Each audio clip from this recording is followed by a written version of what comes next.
ಕಾಶ್ಮೀರದಲ್ಲಿ ಅವರಿಗೆ ತಲುಪಿಸ್ತಾರೆ. Thank you. ಇದು ಒಳ್ಳೆ ಸೇವೆ ಆಗಲಿ ಅಂತ ಅಷ್ಟೇ, ಬೇರೆ ಏನು ಉದ್ದೇಶ ಇಲ್ಲ. ಯಾರು ಕೂಡ ಅಲ್ಲಿಂದ ಭಾವಿಸ್ಬಾರ್ದು. ನೋಡಿ, ಎಷ್ಟೋ ಜನ ಮಕ್ಕಳು ಇರೋರು ಮಕ್ಕಳೇ ಯಾಕಾದ್ರು ಆದ್ರು ಅಂತಾರೆ, ಇಲ್ಲದವರು ಮಕ್ಕಳು. ಹಾಗಾಗಿ ನಿಮಗೋಸ್ಕರ ಒಂದು ಹಾಡನ್ನ ಡೆಡಿಕೇಟ್ ಮಾಡ್ತೀನಿ. ಸರ್ ಹಂಗೆ ಮಾತಾಡೋದು, ವೀಡಿಯೋ ಮಾಡ್ತೀನಿ ಸರ್. ಅವ್ರಿಗೆ ಆರ್ಮಿಗಾಗಿ ವೀಡಿಯೋ ಮಾಡ್ತಾ ಇದ್ದೀವಿ ಲೈನಲ್ಲಿ. ನೀವು ಮಾತಾಡಿ ಸರ್, ಅವ್ರು ಕಳಿಸಿ, ನೀವು ಮಾತಾಡೋದ್ರ ಬಗ್ಗೆ.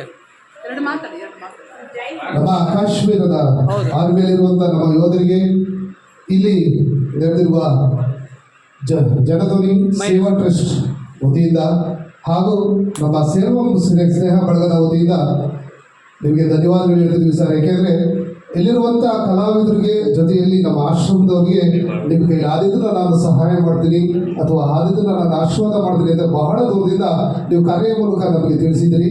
ಹಾಗಾಗಿ ನಿಮಗೆ ಎಲ್ಲರ ಪರವಾಗಿ ನಿಮಗೆ ಪರವಾಗಿ ನಾವು ಯಾವತ್ತೂ ಇರ್ತೀವಿ.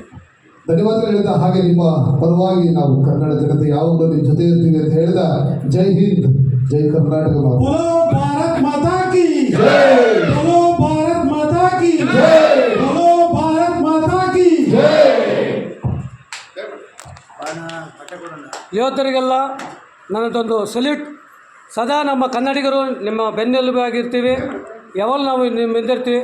ನಿಮ್ಮೆಲ್ಲರಿಗೂ ಮತ್ತೊಮ್ಮೆ ಮಗದೊಮ್ಮೆ ನಿಮಗೆ ಸಲ್ಯೂಟ್ ಮತ್ತು ನಮ್ಮ ಹೃದಯಪೂರ್ವಕದ ಧನ್ಯವಾದಗಳು. ಜೈ ಹಿಂದ್, ಜೈ ಕರ್ನಾಟಕ ಮಾತೆ.